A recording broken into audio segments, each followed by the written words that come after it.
Now, my buddy Mike Norman isn't too sure about this whole recovery thing, but he is sure that obsessing too much about deficits will torpedo any chance it's a meaningful recovery. Mike, a bit of an odd duck on this issue, but your argument is the more aggressively you try to rein in the spending at this time, the more boomerangs, right? Well, we actually see it this year. The deficit's projected at 1.3 trillion, right? It was 1.4 trillion last year, so we're down 100 billion net. That's 100 billion taken out of the economy. Look, deficits really don't matter. I'll qualify that. When you're not at full employment, deficits really don't matter. As a matter of fact, that's a good barometer. Use full employment to decide how big the deficit should really be, because full employment generally is considered 5% unemployment. Well, I would define. You want to go from zero. No, I would. Well, look, anyone who wants to work has a job. Let's define it as so spend that. whatever it takes to get to. Yes, because if that's not happening. But Mike, what if what we spent hasn't done that? You got to spend more. Yeah, but I mean, sometimes you're digging a hole and you're going nowhere. Well, you're not digging a hole. Put the shovel down. No, because look, if the spending results in full employment or close to full employment and the economy is producing at a higher level, aren't you creating more wealth? You're creating more goods and services. That's the definition of a nation's wealth, isn't it? But we spent trillions to essentially flatline. Neil, we went from a 6.5% rate of contraction to a modest growth of about 2.5%. That's a 9% You were just swing bragging, in output? you were just bragging about a deficit that's come down, 100 billion or so.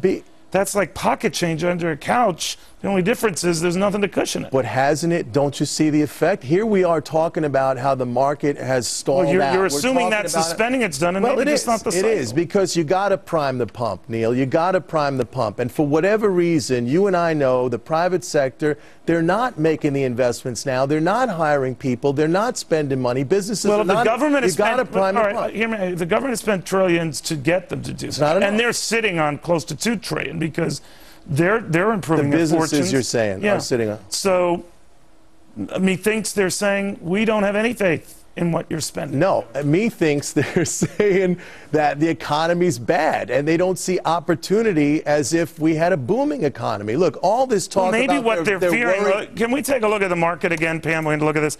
Maybe what they're fearing, looking at these numbers, is all the regulations coming, all the taxes coming, all the spending coming, and they're seeing not a Neil, we've always had regulation. Absolutely. There have always been taxes to pay.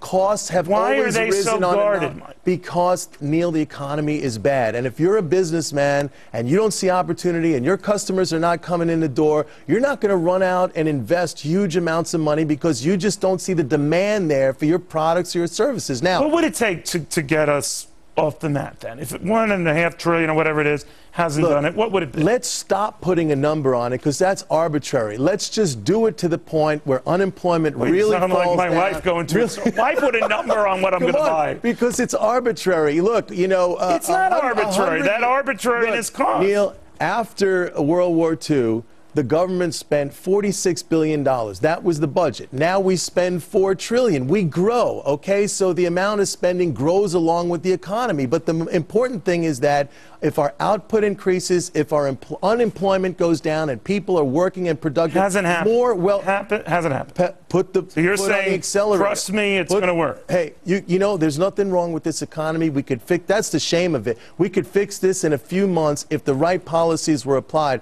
But this poverty is spreading, the slowdown, and I'm afraid we're stuck in this for a long time because of a belief system which doesn't allow us to do the right thing. All right. Fair and balanced. We want to get Mike's point of view. Mike is a very, very smart guy. He's a little delusional. I'm kidding. Thank you, Mike, very, very much. Mike Norman.